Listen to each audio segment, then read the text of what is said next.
Alright everybody, so welcome back to the channel. So today we're going to find out if I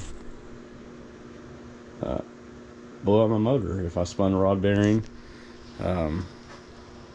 if the harmonic balancer is messed up, or what's messed up. It's making a god-awful noise. Sounds like a rod bearing, or not a rod bearing, a rod knock. So anyways, it sounds like that, and I don't hear anything coming from this side or up here. It sounds like it's coming from down in between here. So anyways, oil's good. I was just driving down the road and it started acting like it had power and then not power, almost like I kept turning the AC on and off, and then it made a weird hissing, rubbing noise. So I first thought it was my music, turned the music down, still heard it, got over, started slowing down, finally got off the interstate because it sounded like it was starting to get worse, and by the time I got into the gas station, it was god awful loud. Like I said, something's come loose noise. So today we're gonna diagnose that. I think I'm gonna check this harmonic balancer down here that my buddy told me to check, and then probably drain the oil. It needs an oil change anyways, so if it's not back, you know, that'll be able to tell us if there's any shavings or anything in, and go from there. I'm probably not going to film all this because I've got 2-hour SD card, and I really don't want to have to keep swapping and all that stuff. So I'll probably just come back to you with updates as I start tearing some of this out. Plus I've got laundry going, and so anyways, gonna get to it, and then I will give y'all a shot here in a few. Okay everybody, so took the belt off, checked to see if it was the AC, and it's not. Still makes a noise. Doesn't look like the harmonic balancer separating or anything. It still sounds like it's coming from down in there. So I've drained the oil. There's just a few. It's mostly dirt in here, but you can look and there's a few little metal shavings. Probably should use a clean oil pan so when it sits outside, but anyways, there's a few little metal shavings in there, but nothing like big.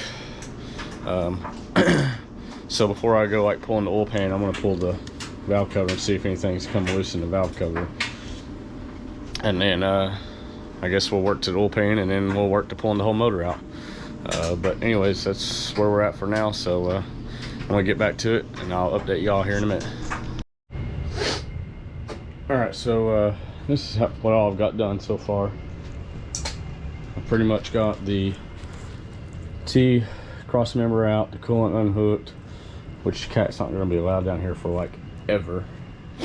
As you can see, the radiator's out, took the headlights off. There's the support, bumper support.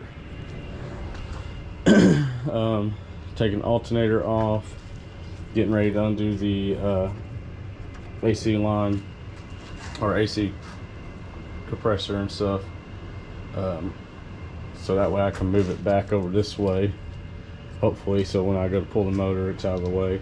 I also checked in here. As you can see, it's loose. I checked in there. I didn't see anything that was sign of something letting loose in the head. So I'm still thinking it's something down in here, because that's where, when I start it up, I hear it down in there. So which still, to me, I'm pretty sure is a rod bearing or piston. Something's let loose down there. Anyways, I'm going to continue. I'm going to take the exhaust off back here, and got to pull the axles, so I got to take that tire off over here, pull the axles, and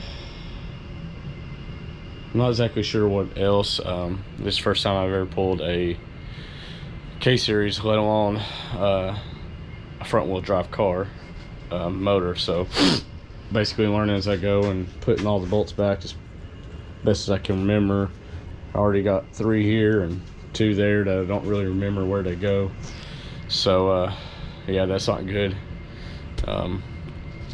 But anyways, we will pick up from there, and I will update y'all here in a little bit. See you. Alright, so so far I have basically removed the AC, which I didn't want to do, but I don't want to drop the subframe. And I've done the fuel line intake, which is down there. I think I've got the exhaust undone, but I don't know if it's going to hang on the engine hoist thing here. I've undone the motor mount there, back there, and right here.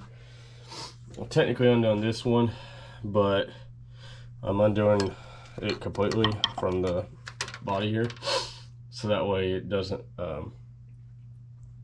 get hung up, you know, because it's got this sticks out and transmission doesn't, so I'm undoing it completely. But anyways, this is actually 3 days later from the last video or last part. Anyway, so I want to get that motor mount off, and then once I get it off, I'm going to try to lift the engine up. I think I've disconnected everything, so I'm going to try to lift it up by myself and bring it out this way, but we'll see. Hopefully I don't have a engine coming crashing down and knocking my car off the jack stands and stuff. But anyways, when I get to that point, I'll probably try to film it, me lifting it out, and we'll go from there. Alright, so I got the motor out. Never technically got the CV axle off. As you can tell, I just snipped one side and laid it out there. Still tried getting that one off, couldn't get it off after I got it out of the car. And then I was trying to get transmission off, and I guess I missed the bolt on the very bottom, and now I can't get this thing to go back on to where I put another bolt in the top to hopefully try to pick up the transmission and get that bottom bolt. So yeah, it's 12 o'clock. I need to go to get a little something to eat upstairs, and I guess clean up and get into bed. I gotta, you know, get up in about 5 hours, so probably pick up here tomorrow. See. Hey, Bill, I'm in the mood for a switch up. I hit the function, hit the rose till I hiccup. I hit the stage and leave with money that's a stick up. She picture perfect, so I told him I'm a flick up.